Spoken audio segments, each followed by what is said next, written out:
Hello and welcome.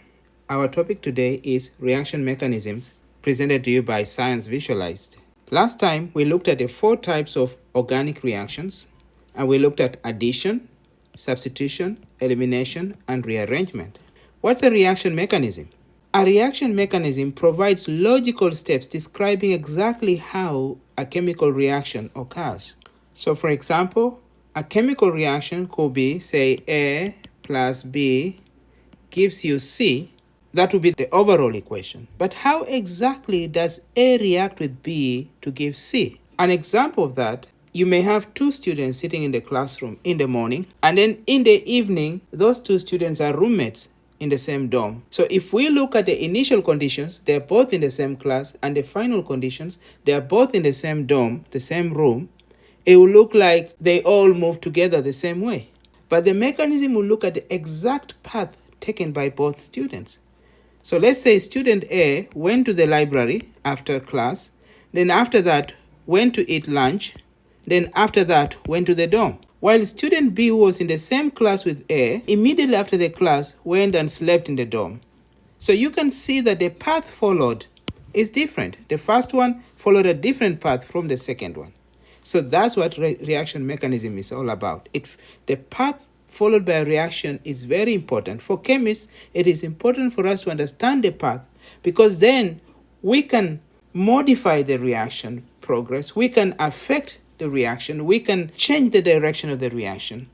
It gives us opportunities to understand the reaction, but also to be able to moderate the reaction or to modify the reaction. There are 2 types of reaction mechanism steps. In reaction mechanisms are of 2 types. The first one is called concerted mechanism, and the second one is called stepwise mechanism. In concerted mechanism, all the steps occur at once. So all the steps happen at once. While in a stepwise mechanism, the reaction goes through a series of logical steps before it gets to the product. So we can actually break it into step 1, step 2, step 3.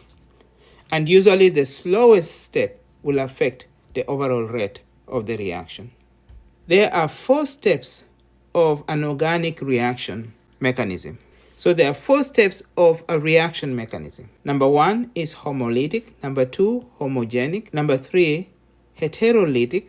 Number 4, heterogenic. Homo means same, and genic means formation. So if something is formed the same way, you say homogenic. So here, homogenic means formed the same way. Hetero means different.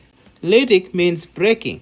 So if a reaction step is heterolytic, it means the bonds are breaking in a different way, and we'll see examples. Homolytic, the bonds are breaking the same way. That means they divide the shared electrons equally. Homogenic, the bonds are formed the same way. Heterogenic, the bonds are formed a different way. That means one of the species provides the electrons and the other one does not bring any electron to form the bond. And heterolytic, the bonds are broken evenly. Now, before we continue with the reaction steps, I would like to quickly introduce arrow types. In chemistry, we use arrows to show electron movement. Anytime you write a reaction mechanism, you need to show how the electrons are moving because basically you're having electrons transferring from one element or one atom or one species to another.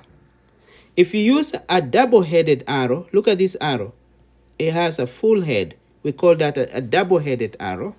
So full-headed or double-headed arrow, it means 2 electrons are moving. On the other hand, if you use half-headed, look at this arrow. The head is only 1/2, it's not a full-headed arrow.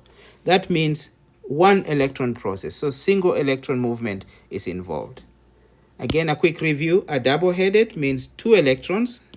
And a single-headed or a single-headed like that, all those are single-headed, it means 1 electron movement. Homogenic. Remember, homogenic is where the bonds are formed the same way. So if you're reacting A and B, each of them contributes 1 electron. And because it's 1 electron process, we're using a single-headed arrow. So each of them contributes 1 electron to form this new bond, AB. So that's a homogenic process. An example of that will be this reaction, where each of them is a radical, that's a single electron species, and they all contribute 1 electron. So you use a single-headed arrow, and you end up with a new bond between those 2 species. Heterogenic In heterogenic reaction, one of the species is electron poor. So we call that an electrophile or a Lewis acid. While the other species is electron rich, it could have a negative charge or just electron pair. And we call that a nucleophile or a Lewis base because it donates electron pairs.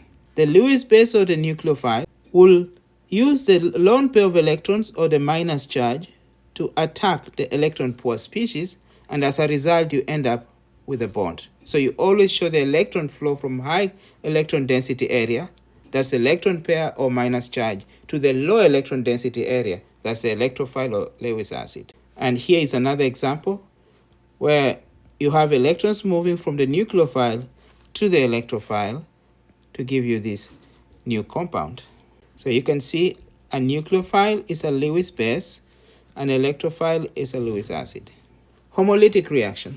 This is where the bonds break the same way. So if you look at this bond, it breaks in such a way that one electron flows to B, the other electron flows to A, and we're using half-headed arrow because it's single electron process. You end up with an A radical and a B radical. You can apply that to this organic molecule where that bond again breaks evenly. That means you end up with a radical on this side and a radical on the other side.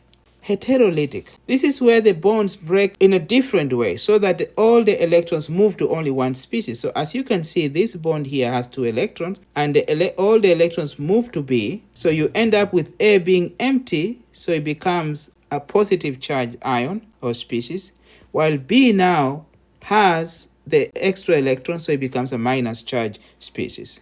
And you can see that in this example, all the bonding electrons are flowing to that carbon there, so that now you end up with a minus charge on that carbon. And the other carbon becomes empty, so we call that a carbocation. That makes the end of this presentation. Please like our videos, comment, and subscribe. Thank you.